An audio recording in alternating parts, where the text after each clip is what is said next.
We've got some insights into our game plan for the Rugby World Cup final against the All Blacks, and it's got some tongues wagging. Coach Jacques Nienaber has gone for a 7-1 split in our lineup, and this isn't the first time we've done it.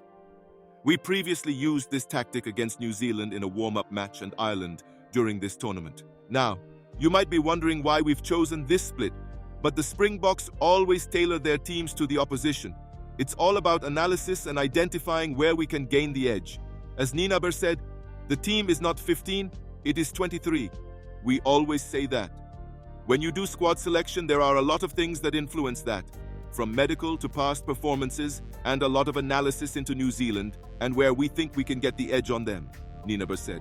Then the discussions start between the coaches and it goes from a 5-3 to a 6-2 to a 7-1, then it goes back again. It is not a 10-minute discussion, it is hours and hours. South Africa often tailor their teams to the opponents they are facing, and they have a specific plan to combat the All Blacks this weekend.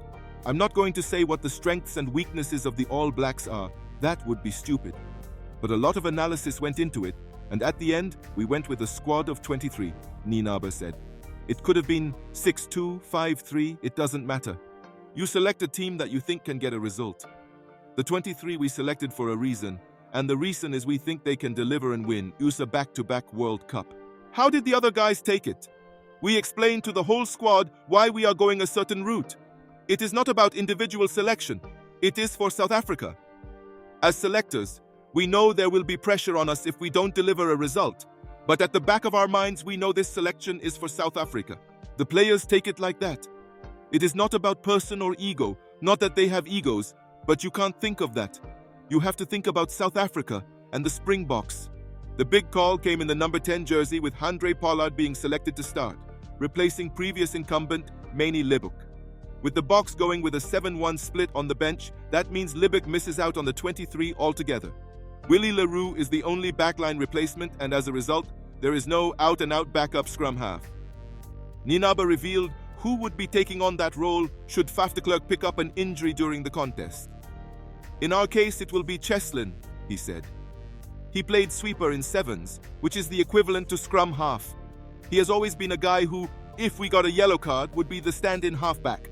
Not just this week, but for a couple of weeks. South Africa's strength comes up front, and particularly in the front row. Although the starters were nullified by England during the semi-final clash, the bench came on to great effect.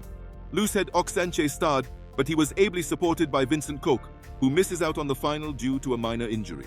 Koch might have been fit to play in the contest, but he was absent for their first training session of the week, which ruled him out. The versatile Trevor Nyakane, a prop that can play on both sides of the scrum, therefore comes into the 23-man squad.